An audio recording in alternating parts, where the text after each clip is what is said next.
నమస్కారం ప్రేక్షకులందరికీ విజయదశమి శుభాకాంక్షలు.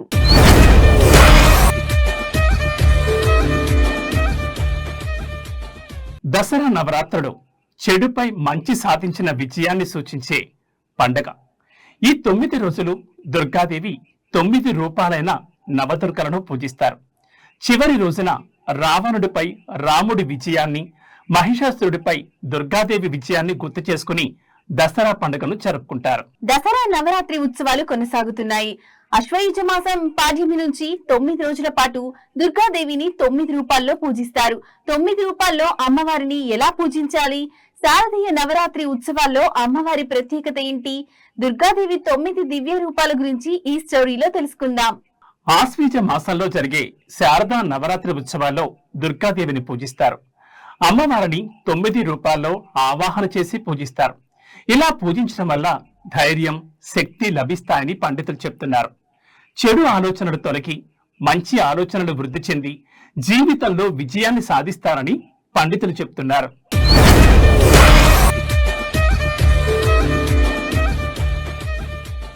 నవరాత్రి ఉత్సవాలు శైలపుత్రీదేవి ఆరాధనతో ప్రారంభమవుతాయి.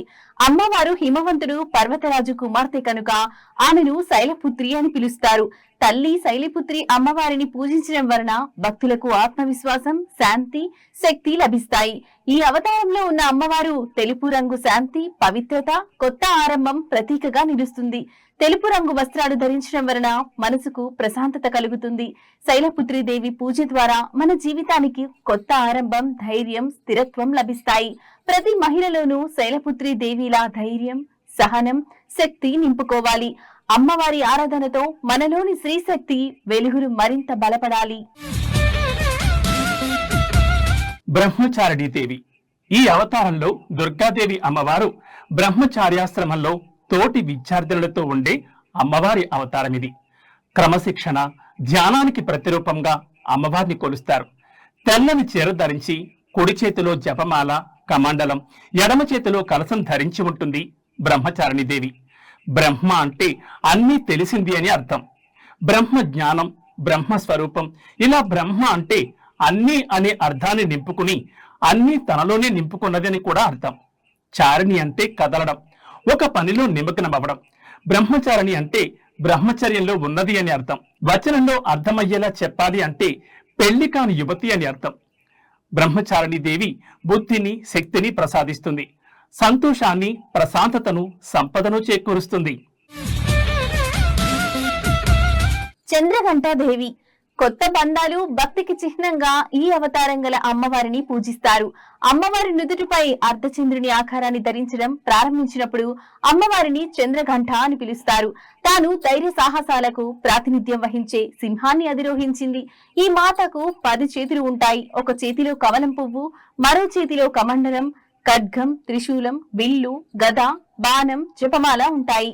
ఈ తల్లి రూపం వైవాహిక జీవిత ప్రారంభాన్ని సూచిస్తుంది. ఇది కొత్తగా పెళ్లైన స్త్రీ కొత్త సంబంధాలు మరియు బాధ్యతలను స్వీకరించడాన్ని సూచిస్తుంది. కూష్మాండాదేవి. కూష్మాండ అంటే కు అంటే చిన్నది, ఊష్మ అంటే శక్తి, అండ అంటే విశ్వం. అమ్మవారు తన శక్తితో ఈ విశ్వాన్ని సృష్టించింది. ఈ అవతారం మాతృత్వాన్ని సూచిస్తుంది. స్త్రీ గర్భం దాల్చి జీవితాన్నిచ్చే శక్తిని కలిగి ఉన్న స్థితిని ఆమె సూచిస్తుంది. దసరా నవరాత్రి ఉత్సవాల్లో శుద్ధ చవితి రోజున కూష్మాండ మాతను ఆరాధిస్తారు. కూష్మాండ దేవిని పూజించడం వల్ల దీర్ఘకాలిక రోగాల నుంచి ఉపశమనం లభించడంతో పాటు సమాజంలో కీర్తి, బలం, సంపదలన్నీ పెరుగుతాయని చాలా మంది నమ్ముతారు. పురాణాల ప్రకారం కూష్మాండ దేవికి మొత్తం 8 చేతులుంటాయి. ఈ చేతుల్లో చక్రం, ఖడ్గం, గద, పాశం, ధనస్సు, బాణాలు, ఒక తేనె భాండం, ఒక రక్త భాండం ఉంటాయి. ఈ అమ్మవారు సింహ వాహనంపై భూమి మీదకి వస్తారు. స్కందమాతాదేవి. ఈ అవతారం ప్రేమ, పోషణ స్వరూపంగా భావిస్తారు. ఈ రూపం మాతృత్వం, సంపూర్ణతను సూచిస్తుంది. ఒక స్త్రీ తన పిల్లలకు జన్మస్థలంగా మారుతుంది. ప్రేమ, త్యాగం, రక్షణగా భావిస్తుంది. స్కందమాత అమ్మవారిని పూజించడం వల్ల సంతానం లేని వారికి పిల్లలు పుడతారని పురాణంలో పేర్కొన్నారు. స్కంద అంటే కార్తికేయుడు. ఈ తల్లి దుర్గాదేవి స్వరూపం. కార్తికేయుని తల్లి కావడంతో ఈ స్వరూపానికి స్కందమాత అనే పేరు వచ్చింది.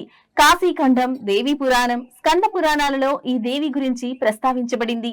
తల్లి స్కందమాతను గౌరీ, మహేశ్వరి, పార్వతి, ఉమా అని కూడా పిలుస్తారు. ఈ తల్లికి 4 చేతులు ఉంటాయి. ఒక చేతిలో తన కుమారుడైన స్కందుని శిశురూపం ఉంటుంది. మరో చేతిలో అభయముద్ర ఉంటుంది. ఇది మనలో భయాన్ని తొలగిస్తుంది. మిగిలిన 2 చేతుల్లో కమల పువ్వులుంటాయి. కాత్యాయని దేవి దుర్గాదేవికి సంబంధించిన రూపాల్లో కాత్యాయని మాతది అత్యంత హింసాత్మక రూపాలలో ఒకటిగా పరిగణించబడుతుంది. కాత్యాయని మాత గురు గ్రహాన్ని పరిపాలిస్తుంది. గురువు గ్రహాన్ని తెలివితేటలకు, ప్రశాంతతకు ప్రతీకగా భావిస్తారు. అందుకే కాత్యాయని దేవిని పూజించే వారికి ప్రతికూల శక్తులన్నీ తొలగిపోతాయని, సకల జన్మల పాపాల నుంచి విముక్తి లభిస్తుందని పండితులు చెప్తారు. మరీ ముఖ్యంగా నవరాత్రుల్లో పెళ్లి కాని కన్యలు తమకు నచ్చిన భర్తను పొందడం కోసం కాత్యాయని మాతను పూజిస్తారు. ఈ పవిత్రమైన రోజున ఉపవాసం, ఆచారం పాటిస్తారు. మహిషాసురుడు అనే రాక్షసుణ్ణి కాత్యాయని అమ్మవారే వధించారు. అందుకే ఈ అమ్మవారిని మహిషాసుర మర్దిని అని పిలుస్తారు. ఈ తల్లి సింహంపై స్వారీ చేస్తుంది. కాత్యాయని దేవి అంటే దుష్టశక్తులను నాశనం చేసే తల్లి అని చాలా మంది నమ్ముతారు. కాలరాత్రి దేవి ఈ రూపంలో అమ్మవారు ఉగ్ర స్వరూపంతో ఉంటారు. కాలరాత్రి అంటే తన భక్తుల మనస్సులో నుంచి అజ్ఞానం, చీకటిని తొలగించేది అని అర్థం. ఆమె భయంకరమైన రూపాన్ని కలిగి ఉన్నప్పటికీ ఎల్లప్పుడూ శుభాన్ని తెస్తుంది. అందుకే ఆమెను శుభంకరి అని కూడా పిలుస్తారు. కాలరాత్రి దేవి ముదురు నీలం లేదా నలుపు రంగుతో 4 చేతులు, విశాలమైన జుట్టుతో గాడిదపై స్వారీ చేస్తుంది. ఎడమ వైపున ఉన్న 2 చేతుల్లో కత్తి, ఇనుప ముళ్ళు ఉంటాయి. కుడివైపున ఉన్న చేతులు వరముద్ర, అభయముద్రలో భక్తులను ఆశీర్వదిస్తూ ఉంటారు. కాళీదేవి అంటే పెద్దగా ఎర్రటి కళ్ళు, ఎర్రటి నాలుక, ఉరుములా మెరిసే పూసల హారాన్ని ధరించి ఉంటారు. మహాగౌరీదేవి సహనం, సమతుల్యతకు ప్రతిరూపంగా దుర్గాదేవి మహాగౌరి అమ్మవారిగా అవతరించారు. ఆమె జ్ఞానం, సమన్వయాన్ని ప్రతిబింబిస్తుంది. గులాబీ రంగు మాతృత్వాన్ని, శాంతిని అందిస్తుంది. ప్రేమ, నిజాయితీని సూచిస్తుంది. దుర్గామాత అష్టమ శక్తి నామం మహాగౌరి. ఈమె పరిపూర్ణంగా గౌరీ వర్ణంలో ఉంటుంది. శంఖ, చంద్ర, కుంద పుష్పాలతో ఈ గౌరవర్ణం ఉపమించబడింది. చతుర్భుజాలు గల ఈ తల్లి వాహనం వృషభం. కుడి భుజంలో అభయముద్రను, కుడి కింది భుజంలో త్రిశూలాన్ని ధరించి ఉంటుంది. ఎడమ పై చేతిలో డమరుకాని, ఎడమ పై చేతిలో వరద ముద్రను ధరించి ఉంటుంది. అత్యంత శాంతంగా ఉంటుంది. మహాగౌరీ దేవిని ఉపాసించడం వల్ల శక్తి అమోఘమైన సత్ఫలదాయని అయింది. భక్తుల కల్మషాలు, కష్టాలతో పాటు వారి పూర్వ సంచిత పాపాలు కూడా పోతాయి. మహాగౌరి సర్వవిధ శుభాలు ప్రసాదిస్తుంది. సిద్ధిదాత్రి దేవి సిద్ధులను ఇచ్చి మోక్షానికి మార్గం చూపిస్తుంది. సిద్ధిదాత్రి అంటే మనకు శక్తి ఇచ్చేది. ఈ రూపంలో ఆమెను భక్తి శ్రద్ధలతో కొలుస్తారు. ఈ తల్లి తన భక్తుల జీవితంలో నెలకొన్న చీకటిని తొలగించి వెలుగును ప్రసాదిస్తుందని నమ్ముతారు. సర్వవిధ సిద్ధులను ప్రసాదించు తల్లి కనుక సిద్ధిదాత్రి.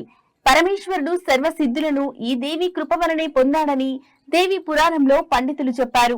ఈమె కుడివైపున ఒక చేతిలో చక్రమును, మరొక చేతిలో గదా ఉంటాయి. ఎడమ వైపున ఒక చేతిలో శంఖమును, మరొక చేతిలో కమలము ఉంటాయి.